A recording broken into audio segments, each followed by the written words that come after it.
भारत में तीसरी बार एनडीए की सरकार बनने जा रही है और ये जो सरकार बनने जा रही है इस बार किसी ने कल्पना भी नहीं की होगी कि जो बीजेपी पूर्ण बहुमत से सरकार बनाया करती थी, जो इस बार नारा दी थी कि अब की बार 400 पार, वो महज 240 के आसपास के सीटों पे सिमट जाएगी।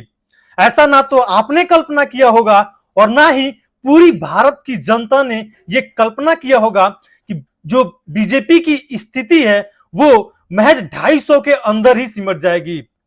जी हां, अगर जो हम बात करें पूरे एनडीए की, तो एनडीए को बहुमत मिलते हुए नजर आ रही है और एनडीए जो है वो सरकार बनाएगी।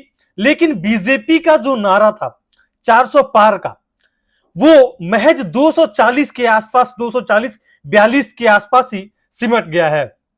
क्या बीजेपी जो पिछले 2 बार से प्रधानमंत्री नरेंद्र मोदी प्रधानमंत्री रहे, उसके बाद जो उन्होंने कार्य किया, चाहे मैं बात करूं धारा 370 की या फिर सीए की, उसके बाद से अयोध्या में राम मंदिर की जो 500 सालों से पारित था, इन तमाम बड़े बड़े कार्यों के बावजूद उसके बाद से लोगों तक भी तमाम अनेक प्रकार के योजना पहुंचाए।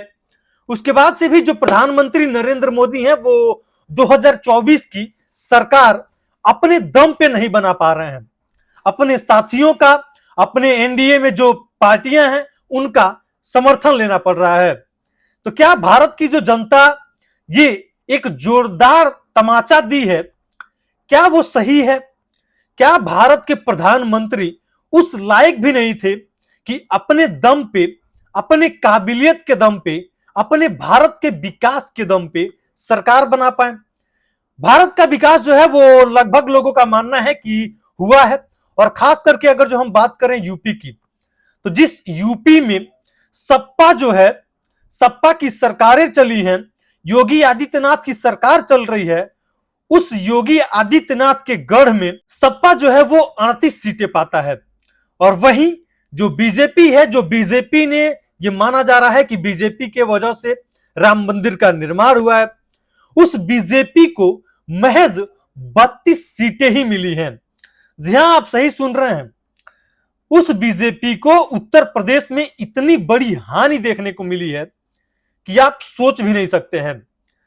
बीजेपी वाले, वहां के मुख्यमंत्री योगी आदित्यनाथ, चाहे प्रधानमंत्री ही क्यों ना हो, उन्होंने कभी यह सपने में भी नहीं सोचा होगा, जिस उत्तर प्रदेश में रामलला को लाए हैं, जिस उत्तर प्रदेश में हमने भव्य राम मंदिर का निर्माण करवाया है, उसी उत्तर प्रदेश में हमको सबसे बड़ी हानि देखने को मिलेगी। उत्तर प्रदेश में जो सीटें हैं वो 80 हैं और बीजेपी जो है लगभग 32 सीटें पाते हुए नजर आ रही है। वेल, अगर जो बात करें पिछले 2 मर्तबा की, चाहे मैं 2014 की बात करूं जिसमें प्रधानमंत्री को पूर्ण बहुमत वाली सरकार मिली, 282 सीटें, और अगर जो एनडीए के साथ अगर जो जोड़ लिया जाए तो 336, यानी कि पूर्ण बहुमत की सरकार 2014 में बनी।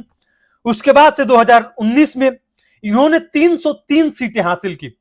जी हां, बीजेपी ने 303 सीटें हासिल की और टोटल एनडीए के साथ मिला ले तो टोटल 353 सीटें हासिल की। इन 2 बार प्रधानमंत्री अपने दम पे, अपने काबिलियत के दम पे, अपने विकास के दम पे सरकार तो बना लिए, लेकिन इस बार सरकार तो बन रही है एनडीए की, लेकिन प्रधानमंत्री अपने दम पे अकेले नहीं बना रहे हैं, अपने साथियों को साथ लेके आना पड़ रहा है। जिस प्रधानमंत्री का, जिस बीजेपी वालों का यह नारा था कि अब की बार 400 पार, जनता ने साफ नकार दिया है कि अब की बार 400 पार नहीं, अब की बार पूर्ण बहुमत वाली सरकार नहीं, अब की बार एनडीए की सरकार, अब की बार सबकी सरकार। तो क्या लगता है ये जो बीजेपी की सरकार बन रही है, जो एनडीए की सरकार बन रही है, कितना हद तक सफल हो पाएगी?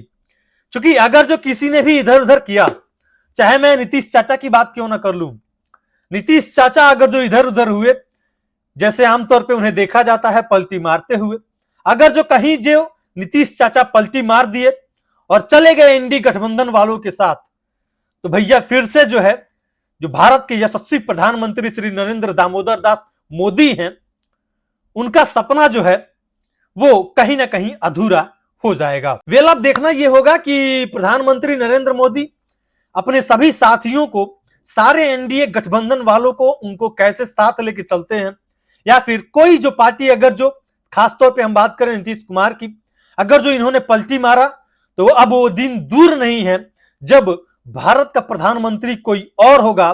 भारत का प्रधानमंत्री एनडीए गठबंधन नहीं होगा, भारत का प्रधानमंत्री होगा जो इंडी गठबंधन वाले हैं।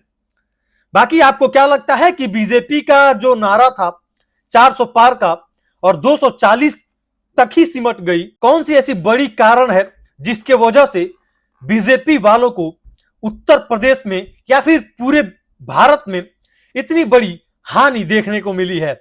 कमेंट सेक्शन में जरूर बताइएगा।